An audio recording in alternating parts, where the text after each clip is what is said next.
We were going to talk about Treasury Direct. Now, what is Treasury Direct?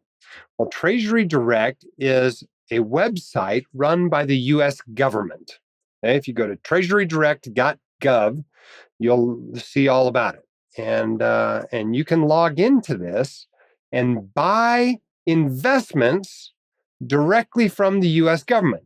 So, what investments can you buy from the US government? For the most part, we're talking about buying treasuries, whether they're nominal treasuries or treasury inflation protected securities, i.e., TIPS.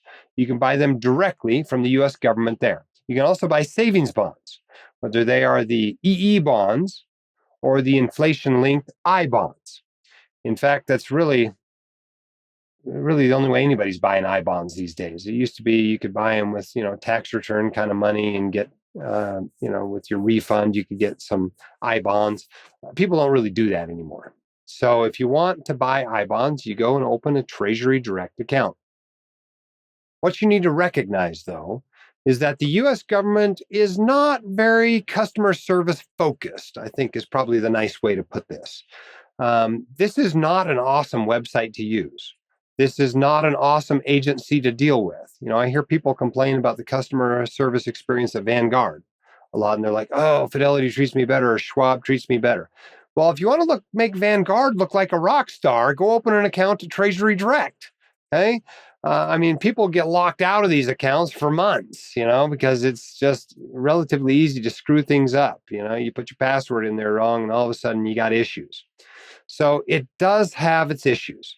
The benefit is you can go there and you can buy not only securities like TIPS and nominal treasuries directly, as well as those savings bonds, but there's no expense, right? You can buy all this stuff with no expense ratio, no commissions, nothing. So that's kind of the benefit of doing it. So we actually have 3 Treasury Direct accounts. We have one in my name, one in Katie's name, and then one in the name of our trust. And we bought I bonds in all of them. We also have treasuries in one of them. We bought some individual TIPS there.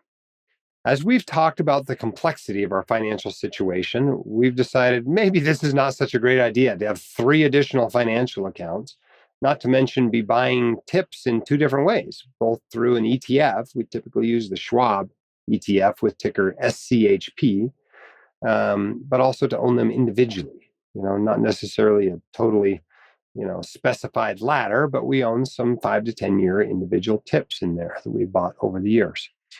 The problem with I bonds is you can only buy $10,000 of them a year. Yeah, you can buy 10,000 for you and 10,000 for your spouse and 10,000 for your trust and 10,000 for, whatever else you got, some partnership or family limited partnership or LLC or something like that.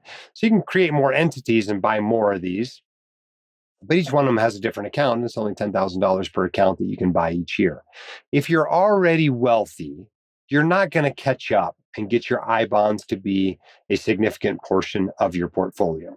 Now, if you start out when you don't have very much money and you're not investing that much each year, you might be able to buy enough I bonds every year to keep up and maintain it as, I don't know, 5 or 10 or 15% part of your portfolio. We cannot do that. It is just not a large enough portion of our portfolio at this time that it really makes a lot of sense. So we may be dropping our I bonds at some point here and transitioning those individual TIPS to a brokerage account. Now, you can also buy individual TIPS even at auction at Vanguard or Schwab or Fidelity in their brokerages. And you can actually transfer the TIPS you bought at Treasury Direct over to a Vanguard brokerage account or something like that. And you can sell them there or hold on to them until they mature, either one. So there is an exit from Treasury Direct, but not really for I bonds. You basically need to turn your I bonds in to do that. And you can't do that in the first year after you buy them. And for years 1 through 5, you lose some interest when you turn them in. So only the ones you've owned for at least 5 years do you get all the interest. I think you lose 3 months of interest when you sell them back.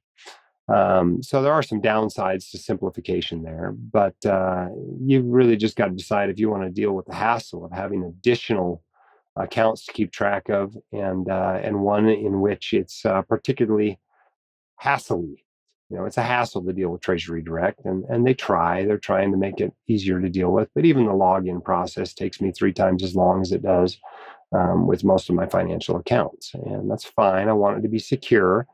But top-notch customer service is not what we're dealing with here.